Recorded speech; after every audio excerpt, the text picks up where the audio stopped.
그러니까 우리가 이야기를 나누다 보면 어느 순간에 이야기가 잠깐 이게 끊기고 다른 생각이 들어와서 다른 이야기할 거리를 좀 이야기하다가 본론으로 돌아가는 경우들이 좀 있습니다. 오늘 이 본문은요, 이제 에베소서를 써 나가다가 바울이 잠깐 그가 이야기하고자 하는 어떤 이야기의 흐름을 중단하고 무언가 다른 이야기를 잠깐 하고 난 이후에 다시 본론으로 넘어가게 되는, 그러니까 생각의 흐름이 잠시 끊겨서 그 가운데 어떤 이야기가 들어왔다가 이제 나가는 장면으로 이해할 수 있습니다. 그러니까 1절에서 지금 막 무언가 바울이 이야기를 하려다가요, 그 이야기를 멈추고 그 이야기를 다시 언제 시작하냐면 우리가 내일 보게 묵상하게 되는 이제 14절로 넘어가게 되어집니다.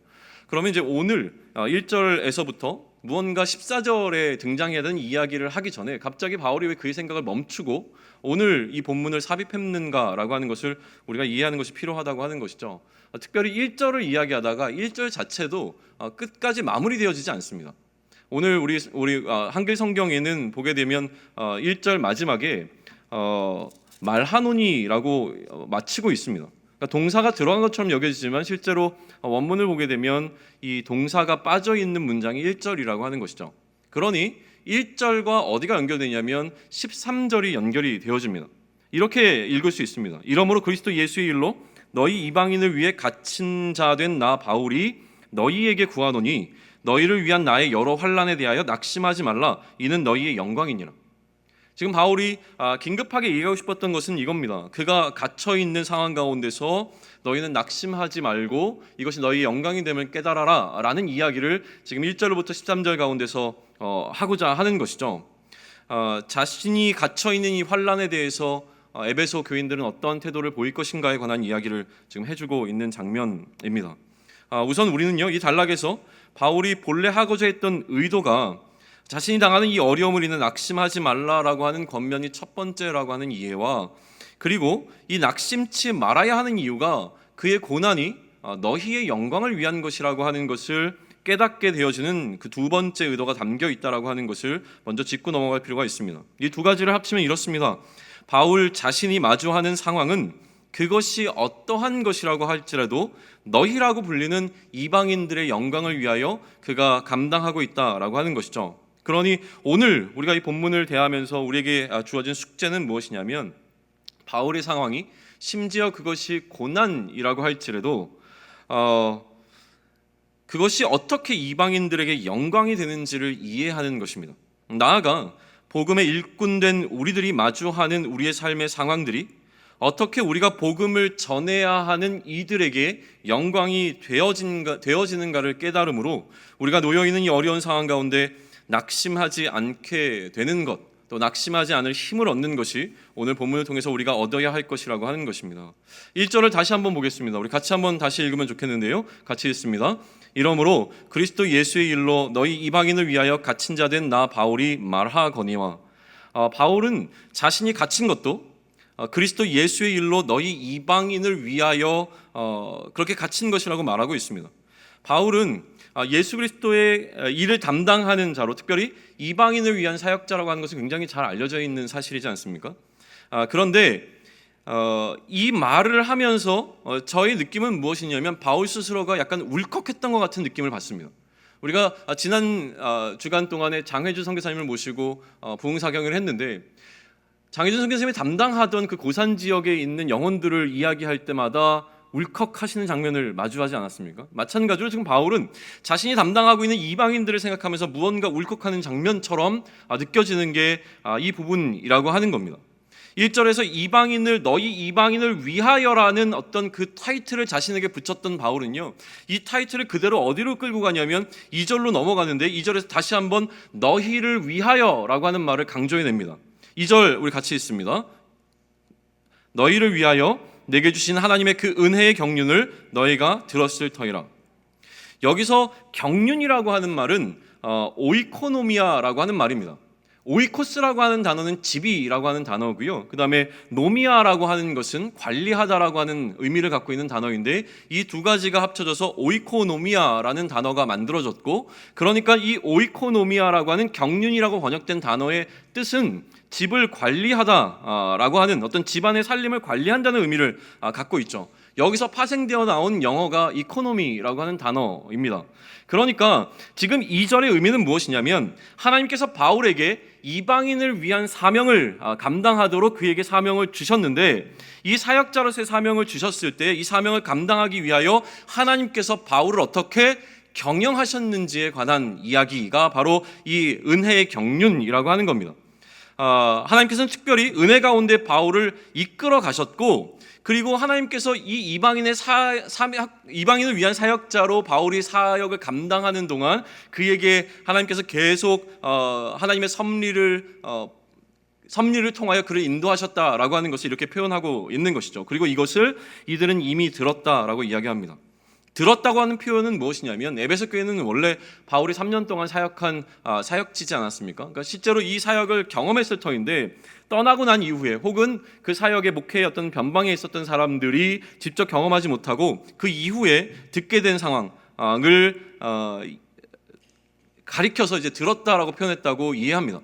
근데 그것이 중요한 것이 아니라, 이미 지금 바울은 무슨 얘기냐면 에베소 교회 가운데는 하나님께서 바울을 들어 어떻게 이방인의 사역자로 쓰고 계셨는지, 하나님께서 바울을 어떻게 경영해 내셨는지가 너무나 잘 알려진 사실이라고 하는 것을 짚어주는 것이 이 2절이라고 하는 것이죠. 그리고 바울은 3절부터 그 이야기를 조금 더 상세하게 풀어나가기 시작하는데요, 3절과 4절을 연이어 읽겠습니다. 같이 읽습니다. 곧 계시로 내게 비밀을 알게 하신 것은 내가 먼저 간단히 기록함과 같으니 그것을 읽으면 내가 그리스도의 비밀을 깨달은 것을 너희가 알 수 있으리라. 바울은요, 하나님께서 자신을 이방인의 일꾼 되도록 경영하신 것 가운데 하나님께서 계시를 통하여 자신에게 비밀을 알려주셨던 부분을 언급하고 있습니다. 그리고 하나님께서 자신에게 비밀로 놓여있던 것을 계시로 깨닫게 하신 것이 왜 비밀인지에 관해서 우선 5절에서 먼저 언급하고 있는데, 5절을 보겠습니다. 같이 읽습니다. 이제 그의 거룩한 사도들과 선지자들에게 성령으로 나타내신 것 같이 다른 세대에서는 사람의 아들들에게 알리지 아니하셨으니, 사도행전의 시기를 살아가고 있던 상황이었습니다. 사도행전의 시기를 살아가고 있던 자들에게 하나님께서는 성령을 통하여 사도들과 선지자들에게 무언가 하나님의 계시를 선명하게 나타내 주셨지만, 지금 다른 세대라고 하는 것은 그 이전의 시대, 다시 얘기하면 사도행전 이전의 시대에는 이러한 방식으로 하나님의 일하심을 나타내지 않았다라고 하는 것을 언급하고 있는 겁니다. 다시 얘기하면 하나님의 일하심이 비밀처럼 감추어져 있었다라고 하는 것이죠. 그런데 이제는 이것이 성령을 통하여 계시로 나타내진 것을 비교하고 있는 장면이 바로 5절입니다. 그리고 하나님께서는 왜 이전 세대에는 감추었던 것을 지금 이 세대 가운데 나타내고 있는가를 설명해내기 전에 바울은 무엇을 언급하냐면 그 비밀이 무엇인지를 설명합니다. 그 비밀에 관한 이야기가 6절인데요, 6절을 같이 읽습니다. 이는 이방인들이 복음으로 말미암아 그리스도 예수 안에서 함께 상속자가 되고 함께 지체가 되고 함께 약속에 참여하는 자가 됨이라. 이 비밀은 이방인들이 복음으로 말미암아 그리스도 예수 안에서 함께 누리는 세 가지에 관한 것입니다. 이방인들이 이 세 가지를 함께 누릴 수 있다라고 하는 것이 비밀로 감춰져 있다가 이제는 나타났다고 하는 것인데요, 그 세 가지가 무엇입니까? 이방인들도 함께 상속자가 될 수 있다고 하는 것이고요, 두 번째는 무엇입니까? 이방인들도 함께 지체가 될 수 있다고 하는 것이고, 세 번째는 이방인들도 함께 약속에 참여하는 자가 되는 것이 비밀로 감춰져 있다가 이제는 깨닫게 되어졌다, 다시 하면 알 수 있게 되어졌다라고 하는 겁니다. 이것을 비밀이라고 표현하는 것은요, 굉장히 아름다운 표현입니다. 왜 이 비밀이라고 표현하는 것이 아름다운 표현이냐면, 바울이 갖고 있는 독특한 표현 가운데 하나인데, 바울은 누구를 위한 사도라고 얘기했습니까? 유대인이 아니라 이방인들을 위한 사도였습니다. 그러니 바울은요, 이방인들을 향하여 굉장히 어마어마한 배려심 가운데 이 표현을 사용하고 있는 것인데, 자칫 잘못하면 이방인이라고 하는 말 자체가 갖고 있는 의미도 그렇지만 무언가 좀 경계 밖에 놓여 있는 사람들을 이방인이라고 이해되어집니다. 이스라엘이라고 하는 울타리 바깥에 놓여있던 사람들을 가리켜서 이방인이라고 불렀던 것이죠. 그러면 하나님의 약속함 가운데, 하나님의 백성이라고 하는 울타리 가운데서 무언가 소외되어 있던 것처럼 느껴지는 사람들이 바로 이방인이라고 하는 사람들인데, 이 이방인의 사도로 쓰임받는 이 바울은 그들을 바라보면서 이스라엘 백성으로부터 배타적인, 다시 말해서 어쩌면 하나님의 사랑으로부터 벗어나 뭔가 유기되어 있는, 방치되어 있는 것 같은 느낌을 받는 이방인들을 향하여서 그렇지 않다는 것을 이야기하는 겁니다. 너희들이 알지 못하였고 이것이 밝혀지지 않았을 뿐이지 하나님이 너희들을 향한 사랑은 계속 이전부터 태초부터 영원전부터 있었다라고 하는 것을 이야기하기 위하여 비밀이라고 하는 표현을 사용하고 있는 것이죠. 이거 굉장히 놀라운 표현 가운데 하나입니다. 사실은 하나님이 사랑하지 않으신 것이 아니라 감추어진 비밀처럼 놓여 있었던 것이 하나님의 사랑인 것을 밝혀주는 장면이라고 하는 것인데요. 이 비밀 모티브는요, 우리가 요즘 주일 말씀을 통해서 살펴보고 있는 그 골로새서에서 훨씬 더 선명하게 드러납니다. 바울이 이 골로새서에서 이 비밀이라고 하는 모티브를 참 유용하게 사용하고 있는 것을 우리는 마주하게 되어집니다. 특별히 비밀이라고 하는 것은 감추어져 있다가 나타나는 개념을 갖고 있습니다. 이 모티브를 나중에 바울은 어떻게 확장시키냐면, 우리의 지금 생명이 지금 마치 감추어져 있는 것처럼 느껴지는 상황 가운데 놓여 있지만 우리의 생명은 어디에 감추어져 있냐면 그리스도와 함께 하나님 안에 안전하게 감추어져 있다라고 이야기를 합니다. 그리고 예수님께서 이 땅에 다시 오실 때에 우리도 우리의 생명이 그리스도와 함께 영광 가운데 다시 나타날 것이라고 하는 것을 이야기를 합니다. 마치 우리 생명이 비밀처럼 보관되어져 있다가 밝히 드러나는 상황이 오게 된다라고 하는 모티브를 그렇게 확장시켜 나가고 있는 것이 골로새서의 이 핵심 모티브 가운데 하나라고 하는 것이죠.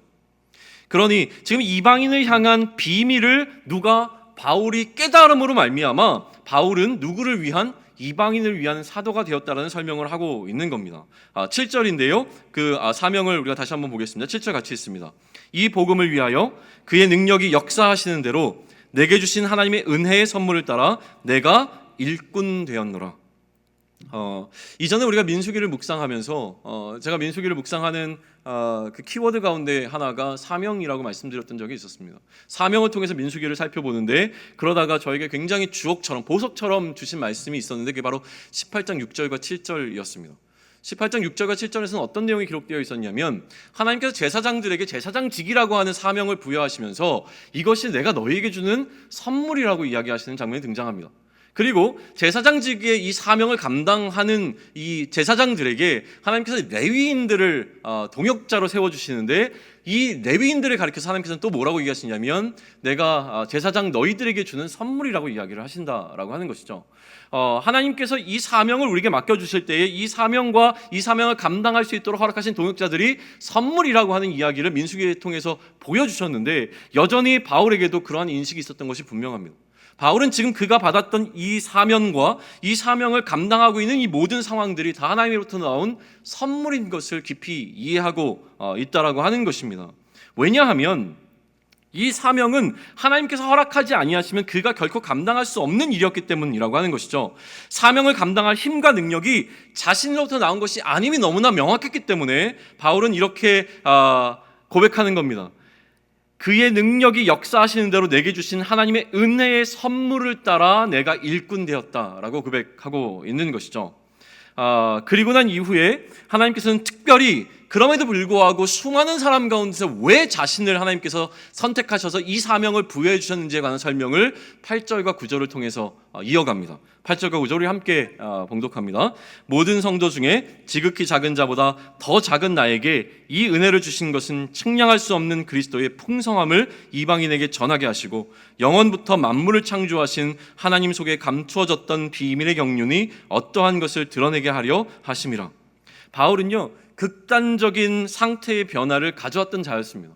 그러니 그냥 겸손의 표현이 아니라 자신이 지극히 작은 자보다 더 작은 자라고 하는 그 인식 가운데 이 사명을 받아들이고 있는 것은 굉장히 당연해 보였다라고 하는 것입니다.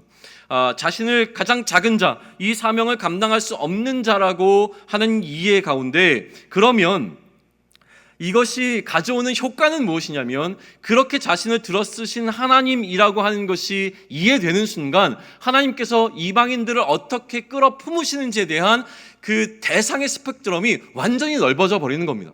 그 어떤 쓰레기 같은 사람 가운데서도 가장 쓰레기 같은 자인 나를 들어쓰신 하나님이라고 한다면 너를 받아들일 이유가 없다라고 하는, 받아들이지 않을 이유가 없다라는 것을 설명하는 것이죠. 그 하나님이 구원하시는 스펙트럼이라고 하는 그 끝에 가장 끝단에 누가 있냐면 바울이 있습니다. 바울을 용납하신 하나님이라면 바울을 통해 전하는 이 복음을 듣고 그 복음 가운데로 반응하고 들어오는 그 어떤 사람도 하나님께서는 다 품으실 수 있다라고 하는 것을 이야기하는 그 이야기 가운데 이 설명이 놓여져 있습니다. 그리고 비밀로 감추어진 이방인을 향한 하나님의 일하심을 나타내기 위하여 자신을 택하셨다라고 하는 그 이해를 설명하고 있는 것이죠. 이처럼 자신을 선택하고 이 사명을 맡기신 이유에 대해서 8절과 9절에서 설명하고 난 이후에요, 다시 한번 바울은 잠시 그가 진행해왔던 교회라는 주제를 언급합니다. 그게 10절인데요, 우리 10절 함께 읽습니다. 이는 이제 교회로 말미암아 하늘에 있는 통치자들과 권세들에게 하나님의 각종 지혜를 알게 하려 하심이니, 우리로 하여금 그렇게 하나님께서 하나님께로 부르셔서 교회를 이루게 하셨다는 것이 이전까지의 이야기였습니다. 어제 본문으로 다시 돌아가고 있는 것이죠. 어제 본문 끝에는 무엇을 이야기했습니까? 성령 안에서 우리가 하나님이 거하실 처소로 지어져 간다라고 하는 이야기를 했었습니다. 그리스도 예수 안에서 우리가 함께 교회로 세워져 가고 있는 것이죠.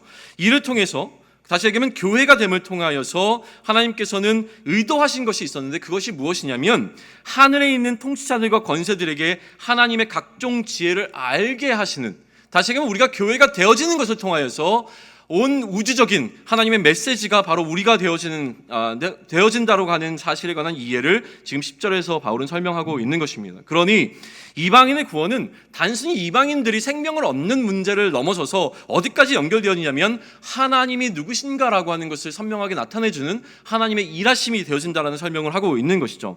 그리고 11절과 12절에 이 비밀에 관한 이해를 마무리하고 있습니다. 이것이 비밀이었던 이유는 영원전부터 예정되어졌기 때문이라는 이야기를 하고 있는 것인데요, 11절과 12절 함께 있습니다. 시작. 곧 영원부터 우리 주 그리스도 예수 안에서 예정하신 뜻대로 하신 것이라 우리가 하나님께 나아감을 얻느니라. 에베소서의 강조점은요, 그리스도 안에서입니다. 에베소를 펼치고 1장부터 읽어나가다 보면 가장 우리가 많이 마주하게 되는 것이 그리스도 안에서라고 하는 표현입니다. 굉장히 바울이 온 마음을 당해서 강조하고 있는 표현이 바로 그리스도 안에서라고 하는 표현입니다. 그리고 오늘 이 11절과 12절에서도 바울이 가장 강조하고 있는 단어를 뽑으라고 한다면 역시 그리스도 안에서라고 하는 겁니다. 그리스도 안에서라고 하는 이 개념이 빠지고 나면 11절과 12절은 그 의미를 상실하게 되는 것이죠. 그러면 우리는 바울이 왜 그 안에서라고 하는 이 이해를 강조하고 있는지를 다시 한번 좀 돌아가서 살펴볼 필요가 있습니다. 2장 4절로부터 7절까지로 넘어가겠는데요, 2장 4절에서 7절에서 왜 바울이 그토록 에베소서를 쓰면서 그 안에서라고 하는, 그리스도 안에서라고 하는 이 개념을 강조하고 있는지가 선명하게 나타나고 있는 것이 바로 2장 4절부터 7절이기 때문에 그렇습니다. 제가 대신 읽어드리도록 하겠습니다. 긍휼이 풍성하신 하나님이 우리를 사랑하신 그 큰 사랑을 인하여 허물로 죽은 우리를 그리스도와 함께 살리셨고 너희는 은혜로 구원을 받은 것이라 또 함께 일으키사 그리스도 예수 안에서 함께 하늘에 앉히시니 이는 그리스도 예수 안에서 우리에게 자비하심으로써 그 은혜의 지극히 풍성함을 오는 여러 세대에 나타내려 하심이라. 조금 더 이거를 좀 이렇게 복잡하면서도 단순하게 설명하자면, 그리스도 안에서라고 하는 것은 우리가 그리스도와 한 몸 이루게 되어지는 신비로운 연합에 관한 이야기를 합니다. 우리가 그리스도와 함께 성령으로 말미암아 한 몸이 되어지고 난 이후에 우리는 그의 죽으심과 함께 죽은 자가 되었고 그의 사심과 함께 부활한 자가 되었다라고 하는 이해가 바울에겐 선명히 있었습니다. 그런데 이 2장 4절로부터 7절에서 가장 중요하게 여겨지는 것은 무엇이냐면 우리가 죽었다가 살아난 것으로 끝나는 것이 아니라 7절입니다. 왜 우리를 죽음 가운데서 다시 살리셨는가에 관한 설명이 7절에 등장하는데 7절만 다시 한번 제가 읽겠습니다. 이렇게 기록되어 있습니다. 이는 그리스도 예수 안에서 우리에게 자비하심으로써 그 은혜의 지극히 풍성함을 오는 여러 세대에 나타내려 하심이라. 이것이 바로 우리의 구원의 목적이라고 바울은 설명하고 있는 것입니다. 다시 얘기하면 우리가 구원받아 생명을 얻었음으로 끝나는 것이 아니라 우리가 생명을 얻음은 또다시 무엇과 연결되어지냐면 우리의 사명과 연결되어 있음에 관한 설명을 하는 것이죠. 하나님께서 우리를 구원하신 목적은 무엇이냐면 우리를 통하여 또다시 생명이 누군가에게 흘러가도록 하기 위하여 우리를 구원하셨다라고 하는 이 설명이 2장 4절부터 7절 가운데서 나타나고 있는 것입니다. 요즘 청년들과 함께 베드로 전설을 나누고 있는데요, 베드로식의 표현을 한다면 베드로는 이렇게 표현합니다. 하나님께서는 우리를 구원하시고 나서 우리를 바로 하나님 나라로 끌고 가신 것이 아니라 여전히 이 땅 가운데 남겨놓으셨습니다. 나그네로 남겨놓으셨다고 하는 것이죠. 나그네로 살아가는 우리의 삶의 목적은 그러므로 우리의 생명의 문제는 이미 해결되었습니다. 우리는 예수 그리스도와 함께 죽었다가 부활하여 이제는 산자로 살아가는 자들이 우리입니다. 우리의 문제는 다 해결되었다는 것이죠. 그러니 이 땅을 살아가면서 우리에게 남겨진 것은 무엇이냐면 우리의 생명의 문제가 아니라 우리의 생명의 문제는 이미 해결되었고 우리의 삶을 통하여 다른 사람들의 생명을 살리는 일을 위하여 이 땅 가운데 남겨졌다라고 하는 그 이해가 더 중요하다는 설명을 하고 있는 것이죠. 이 땅에서 우리에게 일어나는 일들에 관한 시선이 이것이 이해되면 바뀌어지기 시작합니다. 이게 오늘 본문 가운데서 우리가 함께 고민해야 될 부분이라고 하는 겁니다. 13절 우리 같이 읽습니다. 13절 있습니다. 그러므로 너희에게 구하노니 너희를 위한 나의 여러 환난에 대하여 낙심하지 말라. 이는 너희의 영광이니라. 어떻게 바울이 당하고 있는 환난이 너희의 영광이 되는가라고 하는 것이 이런 이해 가운데 놓여 있음을 우리는 깨달아야 하는 것이죠. 어떻게요? 바울은 자신에게 일어나는 이 땅 가운데서 그가 경험하는 모든 일들이 무엇과 연관되어 있음을 깨달았냐면 자신과 연관되어 있는 것이 아니라 오히려 자신을 통하여 생명을 얻게 되는 이방인들과 연결되어 있음에 관한 이해가 있었습니다. 그들의 생명과 자신이 말하고 행동하고 경험하게 되는 자신의 삶의 모든 것이 직결되어 있다고 하는 이해가 바울에게는 있었다라고 하는 것입니다. 그러니 그가 어떠한 상황 가운데 놓이든지 그 모든 것은 누구의 생명을 살리는 일입니까? 이방인은 살리는 일이라고 하는 것을 바울은 깨달았던 것이죠. 그러니 그것이 무엇이든지 바울은 받아들일 수 있는 깊은 이해가 생겨난 겁니다. 다시 한번 앞에 이야기했던 이야기를 종합하면서 결론을 맺어가겠습니다. 하나님께서 어떻게 하신다고 말씀드렸습니까? 하나님께서 경영하신다고 했습니다. 하나님께서 우리를 사명자로 세우신 것뿐만 아니라 하나님께서 우리에게 이 사명을 감당하도록 우리의 삶을 경영하고 계십니다. 우리가 우리의 삶을 경영하고 있는 것이 아니라 누가 우리의 삶을 경영합니까? 하나님께서 경영해 나가고 계십니다. 우리는 사명자의 삶을 살아가고 있는 자들이기 때문에 그렇습니다. 그러면 우리 앞에 놓여있는 이 모든 고난도 누가 경영하고 계시는 겁니까? 하나님께서 하시고 계시는 겁니다.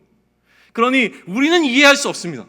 도대체 내가 이 고난 가운데 왜 놓여있는지 우리는 이해할 수 없지만 우리가 이해할 수 있는 단 한 가지가 있다면 이 고난조차도 하나님께서 경영하고 계시는데 무엇을 위하여? 내가 받는 이 고난을 통하여 내가 감당해야 될 그 사람에게 생명을 전하기 위하여 하나님께서 나에게 이 상황을 허락하셨다는 것을 이해할 수 있게 되어진다라고 하는 것이죠. 우리의 삶이 사명자의 삶이라면 우리 가운데 일어나는 일들은 심지어 그것이 고난이라고 할지라도 그렇게 낙심하지 않을 수 있는 이유가 되어지는 것입니다. 우리에게 일어나는 모든 일들은요, 우리가 알지 못해도 생명을 살리는 일에 사용되고 있습니다. 그러니 영광스러운 일이라고 하는 것이죠. 우리는 그러므로 우리의 삶을 바라보는 시선과 우리의 이해의 틀을 완전히 바꿀 필요가 있습니다. 우리의 신앙이 우리의 삶에서 실제가 되지 못하는 이유 가운데 가장 큰 도전은 바로 고난이라고 하는 것입니다. 이것을 잘 알고 있었던 바울은요, 이제 교회라고 하는 이슈를 계속 이어가기 전에 그 중간에 자신이 지금 받고 있는 이 환난, 이 고난에 관한 이해를 에베소 교인들에게 설명하고 있는 것입니다. 우리는 내 삶을 하나님께서 경영하심에 관한 신뢰를 해야 합니다. 내 눈에는 지금이 고난이라고 하더라도 우리는 하나님의 사이즈와 하나님 차원의 일을 이해할 수 없는 자라고 하는 고백을 먼저 해야 하는 것이죠. 하나님이 계시로 그 비밀과 같은 일을 우리에게 알려주지 아니하시면 우리는 결코 하나님의 일을 깨달을 수 없는 연약한 자들입니다. 언젠가 하나님께서는 우리 앞에 놓여있는 우리가 이해할 수 없는 이 상황도 이해하게 하실 것입니다. 지금은 이해가 되지 않아도 우리에게 주어진 이 생명을 살리는 사명이 우리가 놓여있는 이 고난 같은 상황을 넘어서도록 우리는 우리의 생각의 틀을 바꾸어야 하는 것입니다. 바울은 자신의 행함이 다른 사람의 생명을 살리는 일과 연관되어 있음을 신뢰했습니다. 그러니 자신의 가침이 너희의 영광이라고 이처럼 담대하게 이야기할 수 있었던 것입니다. 나의 받아들이기 힘든 고난이 그의 생명을 살리는 영광스러운 힘을 깊이 고민할 수 있는 오늘이 되었으면 좋겠습니다. 내가 놓여 있는 삶의 자리는 나를 위한 것이 아닙니다. 나를 향한 것은 이미 다 해결되었습니다. 나의 생명의 문제는 해결되었습니다. 나의 생명의 문제는 그리스도와 함께 하나님 안에 안전하게 보관되어 있습니다. 그러니 이 땅을 살아가면서 우리는 이 땅 가운데서 천국과 같은 삶을 살기 위하여 아둥바둥하며 사는 것이 아니라 천국은 소유한 자로 이제는 이 땅 가운데서 여전히 천국을 소유하지 못한 자를 위하여 기꺼이 나의 생명까지도 내어놓는 사명자의 삶을 살아가야 되는 것입니다. 그것을 살기 위하여 오늘 나의 삶의 자리를 왜 이렇게 이끌고 가시는지 하나님께 물으시며 하나님의 계시가 나에게 임하여 이 상황을 깊이 이해할 수 있도록 하나님께서 은혜를 베풀어 주실 것을, 여전히 나의 삶을 경영하시는 자가 하나님인 것을 고백하며 나아가는 우리의 삶이 되기를 축원합니다. 아멘. 이 시간 좀 우리